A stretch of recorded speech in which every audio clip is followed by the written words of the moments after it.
Салем достар. Бул каштанов. Менен каштанов реакшн арнама кош кельдиниздер. Сегодня у нас будет реакция на видео под названием «Что ждет Казахстан в 2023 году?» Маргулай Сейсенбаев. Ребята, приступаем к просмотру. Коп Рахмет за то, что подписывайтесь на канал. Также подписывайтесь на мой Бусти, ссылка в описании. Там выходят реакции на фильмы и сериалы. Крайний фильм, который я посмотрел в формате реакции, это фильм «Парфюмер». Очень крутой фильм, мне понравился, необычный, исторический и местами даже шокирующий. Кто смотрел, тот понимает, о чем идет речь. А кто не смотрел, предлагаю посмотреть именно с моей реакцией. Ссылка на Бусти в описании и в первом закрепленном комментарии. Ну а мы приступаем. Кетка. Первый вопрос. Как санкции против России могут отразиться на экономике Казахстана? Чего ждать и к чему готовиться в этой ситуации? Но это вопрос на самом деле очень большой, и я думаю, стоит осветить не только Казахстан, но и Россию тоже.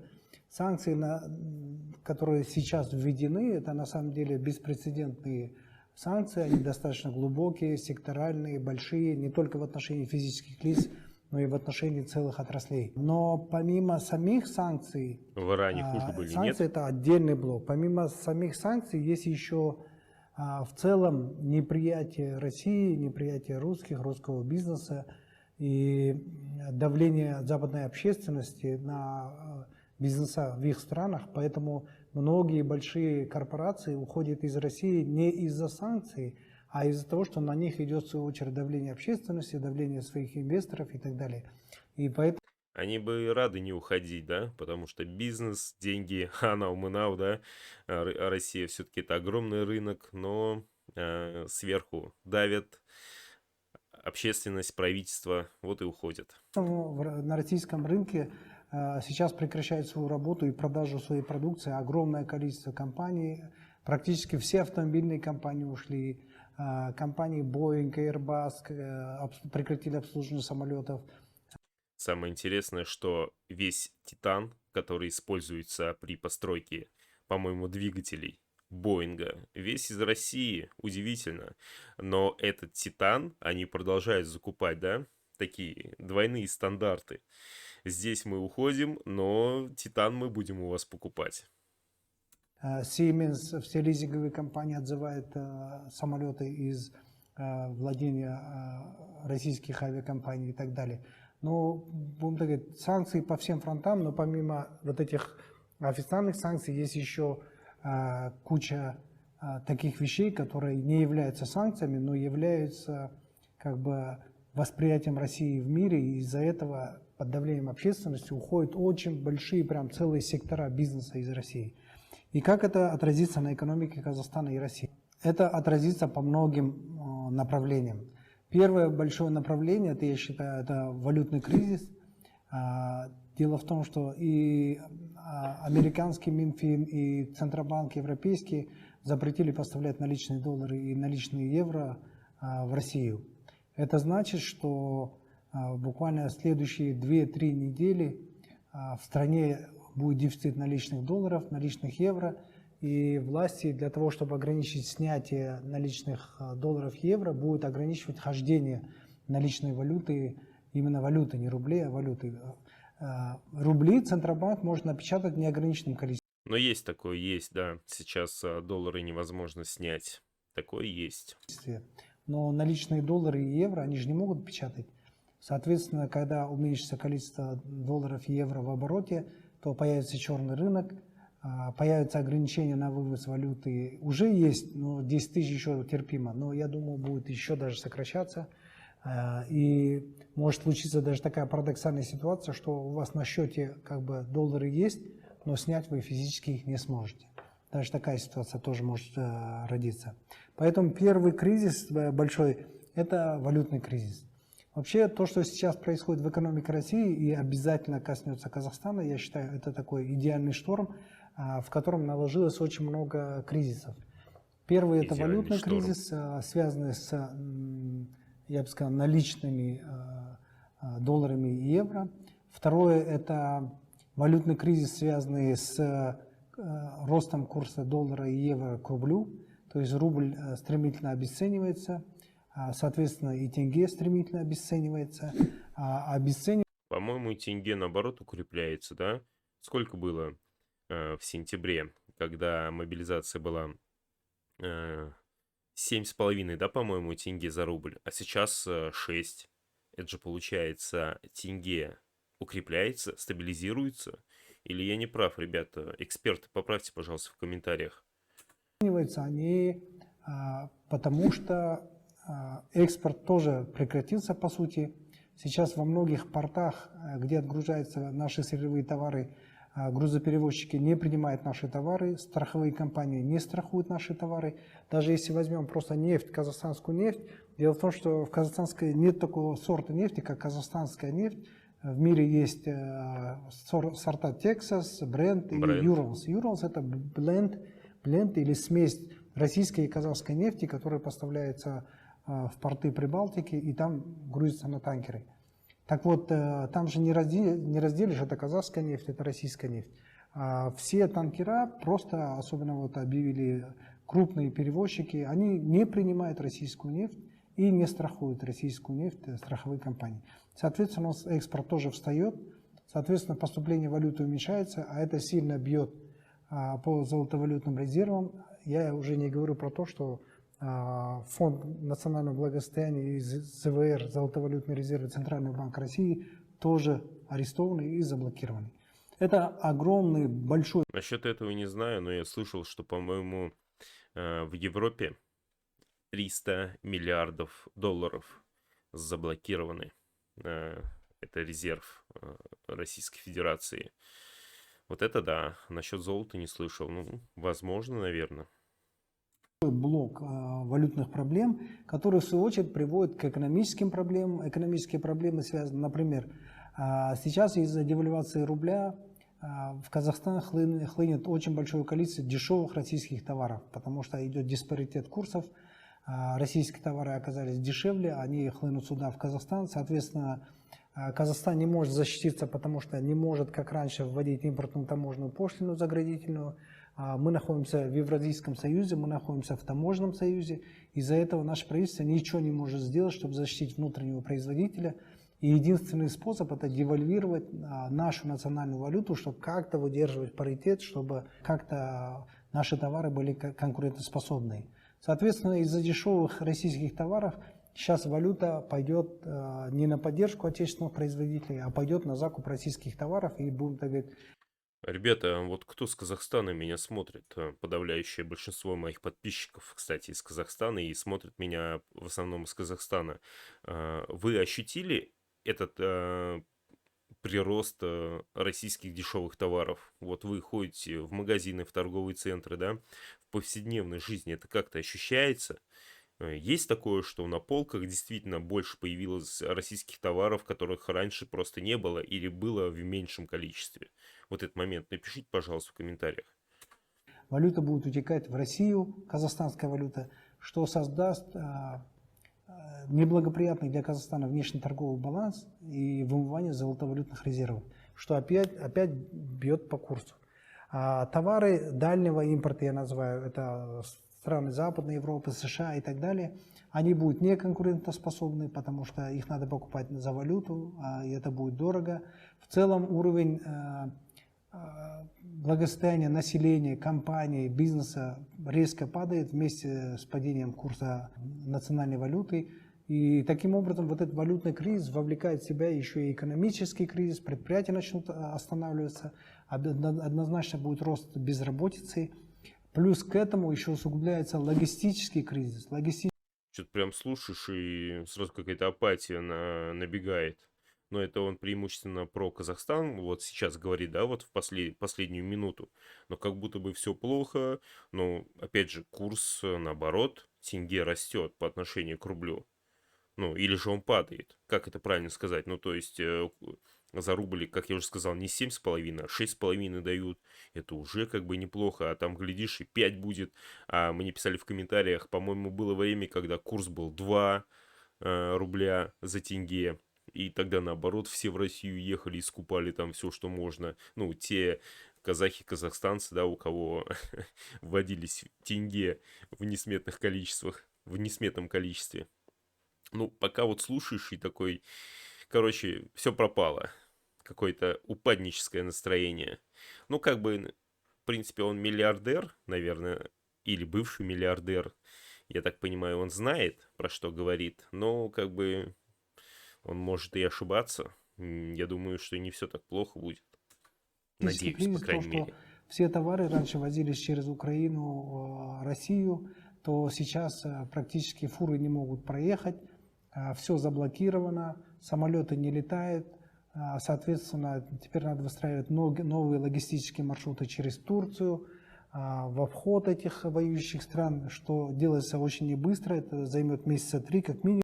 Неужели через Россию дальнобои сейчас в Казахстан не едут? Да едут же. По-моему, чуть ли не я сам видел фуры Да, ребята, пару месяцев назад, ну, плюс-минус, межгород ехал и видел фуру с казахстанскими номерами. Я еще такой думаю, сфоткаю, а там как бы качество телефона, фотки, расстояние не позволило это сделать, там бы вы ничего не поняли. Я такой, ну и ладно, как бы забросил эту идею. Ну, я сам видел, фура с казахстанскими номерами едет через Россию, скорее всего, в Казахстан или из Казахстана. Логистика есть. И это сильно тоже ударит по экономике Это видео не Казахстана старое, и это по свежее экономике видео, которое России мы в том числе. сейчас смотрим. Это логистический кризис. После этого из-за снижения курса национальной валюты, естественно, и роста безработицы произойдет снижение доходов населения. А как вы знаете, наше население и в России, и в Казахстане перекредитовано потребительскими кредитами, практически вот так под завязку. Соответственно, население не сможет обслуживать кредиты, соответственно, это может привести к банковскому кризису. Банковскому кризису может привести невыплата кредитов, огромный рост задолженности, обнищание населения.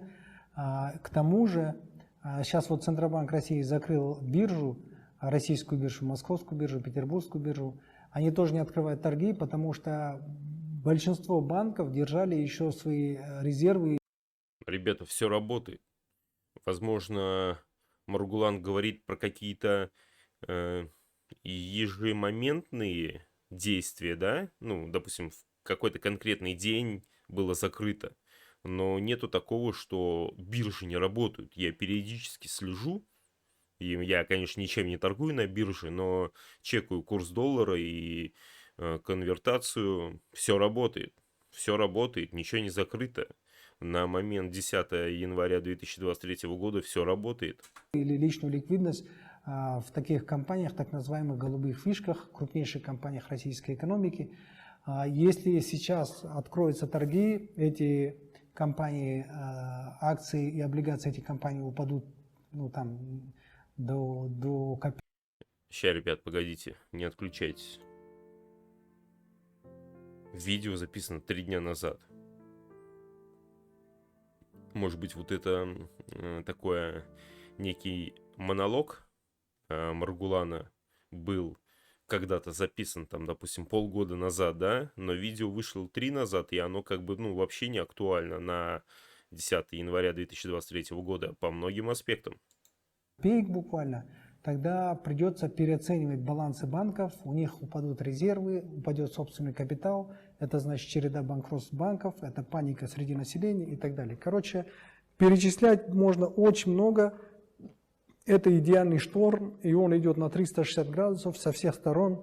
Россия находится в эпицентре, Казахстан однозначно тоже засасывает в эту воронку, потому что мы находимся в евразийском пространстве, мы находимся в таможенном союзе. Поэтому избежать никому не удастся. Это, это я говорил только поверхностную часть. Если углубляться, можно целый час рассказывать про негативные последствия, про то, что самолеты не будут летать, россияне не могут никуда вылететь, казахстанцы тоже не будут иметь так много возможностей вылетать, потому что путевки все подорожает из-за падения нацвалюты. Стоимость билетов подорожает, загрузка будет большая на международных линиях и так далее, потому что россияне будут через Казахстан летать, ну и так далее. Теперь второй вопрос. Отвечая на первый вопрос, как санкции против России могут отразиться на экономике Казахстана, я уже сказал, катастрофично. просто катастрофично. Чего ждать, к чему Ребят, ну вот, с февраля 2022 года уже скоро будет практически год, уже сколько прошло. Но если санкции ввели в марте, да, то уже, получается, прошло 10-11 месяцев санкций. Россия под беспрецедентными санкциями, да. Вы как казахстанцы, как обычные жители, вот кто меня смотрит, кто живет обычной повседневной жизнью, ощутили на себе вот этот весь ужас тех санкций, которые возложены на Россию, а не на Казахстан? Вот вы, конкретно вы, живя в Казахстане, ощутили это? Вот интересно будет узнать ваше мнение, честно. готовиться в этой ситуации? Я сказал, ждать сокращения импорта, роста цен, роста безработицы, снижения доходов, вполне возможно банковский кризис, это простое предприятие, снижение налогов. Подытожим, да, мы все умрем. Очень много негативных прямо... вещей. Компании будут сокращать инвестиции, государство тоже будет предпринимать меры какие-то по сокращению, и это будет такой очень тяжелая ситуация. Я бы сказал, возврат в 90-е годы, как минимум. Второй вопрос. Есть ощущение, что все пошли снимать деньги из банков. Как думаете, как долго может продержаться Национальный банк Казахстана и что делать в этой ситуации? Да, это естественная реакция всех людей. Я бы сказал, это нормальная реакция людей на ненормальную ситуацию. Мы уже, население стран СНГ вообще, мы привыкли к таким потрясениям, и чуть что мы бежим в банк снимать деньги, и это правильно. Как бы власти что ни говорили, во времена таких кризисов власти просто не заботятся о людях и работает принцип спасения утопающих, дело рук самих утопающих. Поэтому то, что люди побежали в банки снимать деньги, ну потому что нет доверия, потому что уже видно по России, вводят ограничения на снятие наличных, вводят огромную комиссию. Я слышал, что это было, конечно же, целенаправленно, ограничение на снятие, но это для того, чтобы удержать экономику, и в моменте тогда, в марте, апреле, мае 2022 года как раз-таки и получилось удержать экономику только благодаря тому, что ввели ограничения, временные ограничения на снятие, временные. Потом все это все эти ограничения убрали. И народ поддался, как говорится, панике, да, все побежали снимать, но так как многим не удалось снять, деньги остались на счету, в итоге деньги сохранились, но и при этом экономика страны, конечно, пострадала, но в целом осталась в более-менее таком удовлетворительном состоянии. На конвертацию, там было 30%, сейчас уже 12%, но это при том, что курс еще вырос. То есть государство всячески не хочет отдавать ваши деньги. Государство все время хочет, чтобы вы держали деньги в банках и в национальной валюте, которую они могут свободно обесценивать и таким образом залезать вам в карман. Как долго может продержаться национальный банк и что делать в этой ситуации? Но с точки зрения доступа к наличным долларам и евро у нас ситуация более благополучная. Национальный банк может получать и доллары, и евро. В отношении Казахстана запрета нет. Но с другой стороны, все равно золотовалютные резервы Национального банка сейчас будут таять очень быстро. Из-за сокращения экспорта, из-за наплыва российского и дешевого импорта, из-за падения экономики и так далее, и так далее. Поэтому неизбежно курс тенге будет снижаться. Национальный банк может держаться долго в плане того, что печатать тенге он может сколько угодно. То есть вопрос не стоит о том, что Нацбанк может обанкротиться. Национальный банк обанкротиться не может, он просто, когда не справляется, он просто печатает новые деньги, национальную валюту, и она обесценивается. То есть, по сути, весь этот банкет происходит за наш с вами счет. Нацбанк с этого никак не пострадает. Ну, не то, что никак не пострадает, но, по крайней мере, он все время будет перекладывать это на нас с вами. Что делать в этой ситуации? Ну, то, что вы и делаете, конвертируете все в валюту и максимально снимаете валюту. Я не говорю о том, чтобы прям все снимать, потому что все снимать дома, держать это тоже опасно. Но я дальше дам целый перечень, что можно делать. Третий вопрос. Доллар, тенге и рубль. Тенге сильно ослаб по отношению к доллару на фоне последних событий. Что можете посоветовать людям, которые сегодня думают о том, как спасти свои деньги? Если в тенге, оставаться в тенге и не поддаваться панике, а если ты в долларах, может дать какие-то конкретные советы для нескольких групп? Ну, во-первых, смотрите, национальная валюта – это зеркало отражения состояния национальной экономики. В идеале количество денег в экономике равно количеству товаров, производимых в этой экономике. И вот здесь паритет. Деньги – это на самом деле зеркало, отражающее стоимость всех произведенных товаров. И когда в экономике останавливается производство товаров или сокращается, а денег остается столько же, то происходит что? Происходит обесценение национальной валюты. Поэтому национальная валюта будет обесцениваться, плюс к тому же правительство свои социальные обязательства выполнять должно, но она будет таким образом делать, что просто Нацбанк может печатать новые деньги, правительство будет выполнять свои социальные обязательства, пенсии, там, стипендии и так далее, и зарплаты бюджетников. Но в то же время за счет обесценения она практически будет обкрадывать всех нас. Поэтому в этой ситуации, конечно, в первую очередь надо потратить ваши деньги на следующие нужды. Первое, я считаю, закупите и сделайте запас необходимых товаров или необходимых продуктов. Там трехмесячный запас или, чтобы... Мы же помним по январю, буквально у меня дома, например, на 5-й день мы остались без продуктов. Поэтому сделайте запас необходимых продуктов. Раз. Во-вторых, потратьте деньги, пока цены еще не выросли, закупите необходимые товары, не портящиеся товары. Такие как гречка, макароны, там, суп-наборы, консервы и так далее, и так далее. Тоже сделайте запас, там, 2-3-месячный. Это второй момент. Третий. Ребят, когда все эти события в России произошли, кто-нибудь побежал затариваться гречкой, макаронами, консервами, а? Я думаю, в Казахстане таких практически не было. И, судя по всему, это старое интервью, да? Наверное, актуальное как раз-таки на 2022 год, когда все эти события были, когда все это только начиналось. И сейчас вот так вот по прошествии такого количества времени, относительно небольшого, но и не маленького, я так понимаю, что половина, наверное, прогнозов, конечно, не сбылось Маргулана. А вы что думаете, ребят? Третий момент. Закупите те импортные товары, от которых вы будете зависеть, потому что импорт сейчас будет стремительно дорожать. Какие это товары могут быть? Это могут быть гигиенические принадлежности, прокладки, памперсы, там, туалетные принадлежности и так далее, и так далее. То, что Прокладки вам нужно. советуют закупать, Вот 3 да? направления, куда вы потратите свои деньги. Дальше. Конвертируйте все деньги в валюту, доллары, евро. Сконвертировали. После того, как сконвертировали, какую-то сумму обязательно снимите. Снимите и держите дома. Достаточно на 2-3 месяца, чтобы вашего бюджета, чтобы покрывать. То есть держите дома наличную валюту. Дальше. Если у вас есть еще излишек, вот эту валюту берите, конвертируйте в криптовалюту и держите в криптовалюте. Почему? Потому что если ситуация будет ухудшаться, как в России, то будет введен запрет на вывоз валюты. Соответственно, вы даже не сможете вывести валюту. Упал, да? Для того, чтобы выехать за рубеж, вам надо будет купить валюту. Там будут целые препоны, и не просто это будет сделать. Плюс, как в России, например, запретили гражданам иметь счета за рубежом.